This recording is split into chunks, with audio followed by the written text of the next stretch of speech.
one of the top 5 questions I always get is whether or not it is better to rent or is it better to buy. And it's really becoming a very common question, especially with rising interest rates and rising home prices.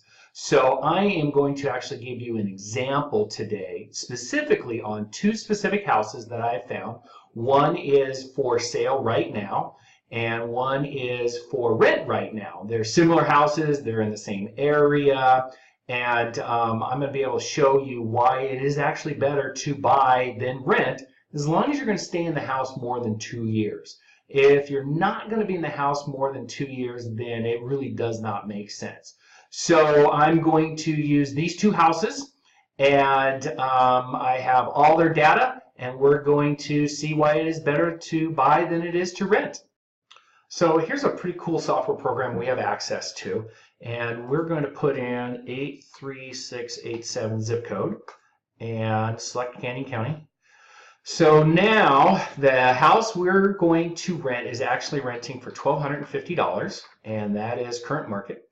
Renter's insurance is actually $19. My son actually just got renter's insurance. Annual rent increase we're going to have at 6%. This is the average for Canyon County, but I'm actually going to take it down to 4% and be a little bit more conservative on it.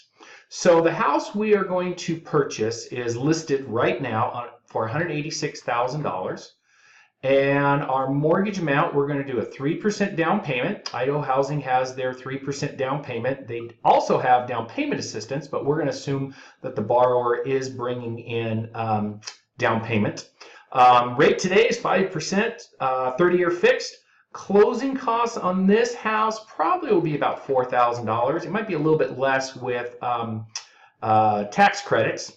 The exact property tax for this particular house is $1,192 for 2018. Average property increase with Canyon County currently is running 2%. Mortgage insurance, because we're only putting 3% down, we're going to have mortgage insurance, but we have discounted mortgage insurance.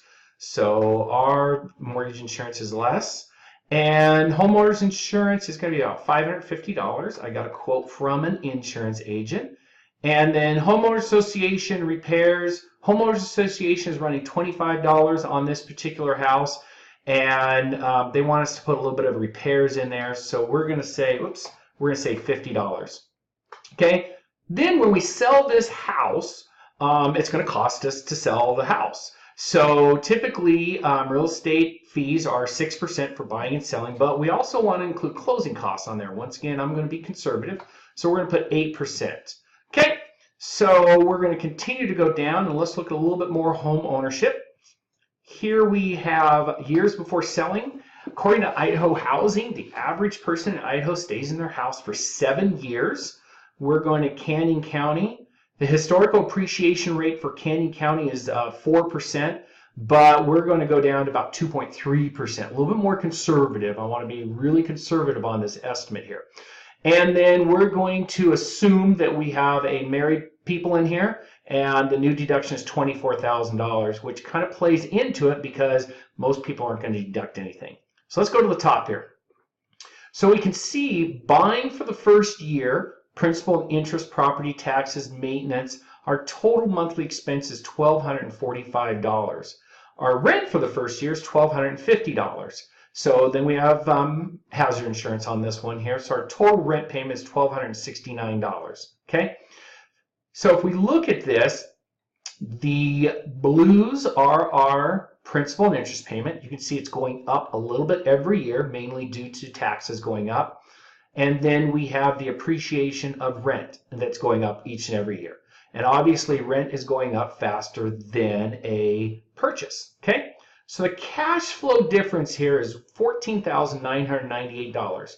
That is basically taking each of our payments over these months and subtracting it from each of these payments. So in renting, you're going to pay $14,998 more over this 7 years. Then we have appreciation gain. So once again, we did a very conservative appreciation of 2.3%. After 7 years, our $186,000 house appreciating at 2.3% is going to be worth $218,000 or a $32,000 gain. Amortization gain. This is where a lot of people don't calculate this, but it's a true gain. You're paying in your principal and interest payment principal every month, and that is amortization gain. So you're going to gain money from this because you're actually paying off the house. So over the 7 years, you're going to pay about $21,000 worth of principal in that 7 years.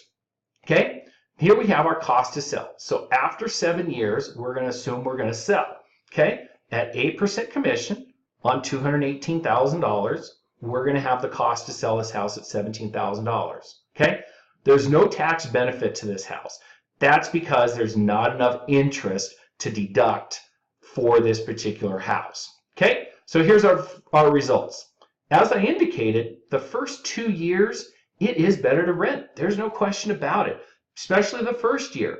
But come the third year, through year 7, you can see that we gain quite a bit of gain in the house, $47,000. And if you keep it through year 10, you've got $97,000 worth of gain that is better. So in this circumstance, it would be better to purchase a house rather than renting a house. As you can see, it is better with these statistics and these numbers, and I was pretty conservative on it. It is better to purchase a house rather than rent a house. Now, people are going to argue that there's maintenance and upkeep and you can move anytime you want, but if there's a choice between renting a house and buying a house, it is obvious that purchasing a house is going to be better. If you have any other questions, please don't hesitate to ever give me a call. I'll gladly run that scenario with any house and any rental for you. Print off a nice PDF and email it over to you. Give First Choice Mortgage a call today and let us show you how easy, simple, fast, and professional mortgage lending can be.